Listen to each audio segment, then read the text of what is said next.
Wired of the டே. இன்றைக்கி ஒரு குட்டி ஸ்டோரி. ஒரு ஊரில் ஒரு மிகப்பெரிய செல்வந்தர் இருந்தார். அவருக்கு டிரைவராக ராமசாமிங்கிற ஒரு ஒர்க் பண்ணியிருந்தார் கூட. டிரைவர் முகத்தில் என்றைக்குமே ஒரு கவலை தோய்ந்த முகம் காணப்பட்டுக்கிட்டே இருந்தது. அந்த முதலாளி டிரைவர்கிட்ட கேட்குறாரு, ஏன்ப்பா நேரம் கவலையாக இருக்கிறோன்னையும்.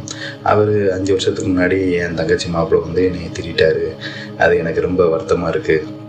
இன்றைக்கி நேற்று ஏதோ ஃபங்க்ஷன் சொல்லி கார்டு கொடுக்க வந்திருக்கிறாரு, அவங்களாம் என்ன இப்படி இருக்கிறாங்க அப்படி இப்படின்னு சொல்லி ரொம்ப வருத்தப்படுறாரு. இது போக 2 வருஷத்துக்கு முன்னாடி கூட அவங்க அப்பா இறந்தார், அந்த வீட்டில் வச்சு என்னை தத்தம் போட்டுட்டாங்க, அப்படி ஒரு சில மனசடவுகள் இருக்குது அப்படின்னு சொல்லி பேசிக்கிட்டு வந்தார்.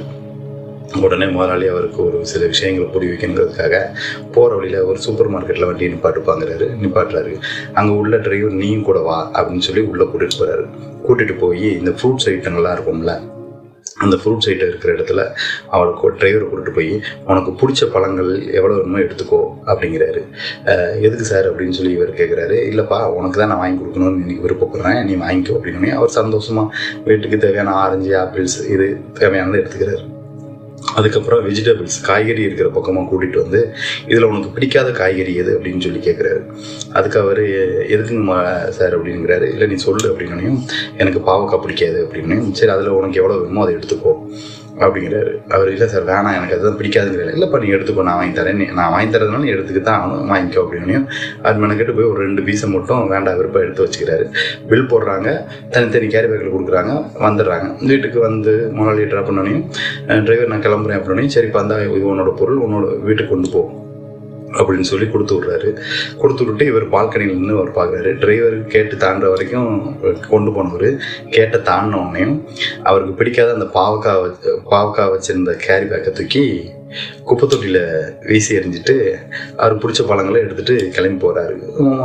ஓனர் மேலே இருந்து அதை பார்த்துட்டு அமைதியாக இருந்துட்டு மறுநாள் காலையில் டிரைவர் வேலைக்கு வரைக்கும் கேட்குறாரு, என்னப்பா நேற்று வாங்கிட்டு போன பழங்கள் நல்லா இருந்துச்சு அப்படின்னு. ரொம்ப நல்லா இருந்துச்சுங்க, சந்தோஷமாக இருந்துச்சு, சாப்பிட்டேன், ரொம்ப சுவையாகவும் இனிப்பாகவும் நல்லா இருந்தது அப்படின்னு. சரி, அந்த பாவக்காய் சாப்பிட்டியா, அது என்ன பண்ண? இல்லை நீங்கள் சொன்னால் வருத்தப்படக்கூடாதுன்னு சொல்லு, நான் அந்த பாவக்காய் எனக்கு பிடிக்காது, அதெல்லாம் வாங்கும்போதே வேண்டான்னே, நீங்கள் இருந்தாலும் என்னை கம்பல் பண்ணி வாங்க வச்சு கொடுத்துட்டீங்க, அதனால் உங்கள் மனசுக்கு கோணக்கூடாதுன்ட்டு அதை நான் எடுத்துட்டேன், ஆனால் போகும்போது அதை குப்பையில் போட்டுட்டு போயிட்டேன், எனக்கு அது பிடிக்காதுங்கிறதுனால அப்படின்னாரு. அப்போ தான் அந்த செல்வந்தர் சொன்னாரா, இவ்வளோ தான்ப்பா வாழ்க்கை, நமக்கு பிடிக்காத எந்த ஒரு விஷயத்தையும் நம்ம உள்ளே வச்சுக்கக்கூடாது, அது தூக்கி குப்பையில் இந்த பாவக்காவை தூக்கி போட்ட மாதிரி தூக்கி போட்டுட்டு போயிடணும். நமக்கு பிடிச்ச விஷயங்கள், நமக்கு மகிழ்ச்சியான விஷயங்கள், அந்த பழம் மாதிரி நமக்கு சுவையாகவும் இனிப்பாகவும் ரொம்ப சந்தோஷத்தை கொடுக்கக்கூடியது, அந்த விஷயங்களை நீங்கள் வச்சுக்கிடணும். தேவையில்லாமல் 5 வருஷத்துக்கு முன்னாடி அவங்க இது சொல்லிட்டாங்க, 2 வருஷத்துக்கு முன்னாடி இது நடந்துச்சுன்னு சொல்லி தேவையில்லாத உனக்கு பிடிக்காத விஷயங்களை மனசுக்குள்ளே வச்சுருந்தீங்கன்னா அது குப்பை தொட்டி போடும் இடமா தான் இருக்கும். அதனால் அந்த மாதிரி வச்சுக்கிடாத அப்படின்னு சொன்னாரா. அன்னையிலேருந்து டிரைவர் ரொம்ப சந்தோஷமாக இருந்தாரா.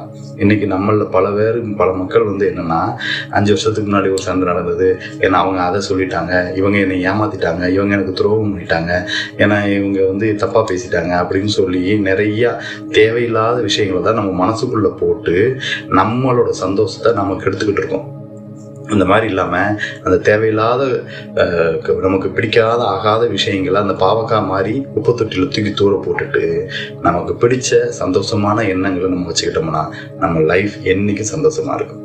ஓகேவா? நன்றி, வணக்கம்.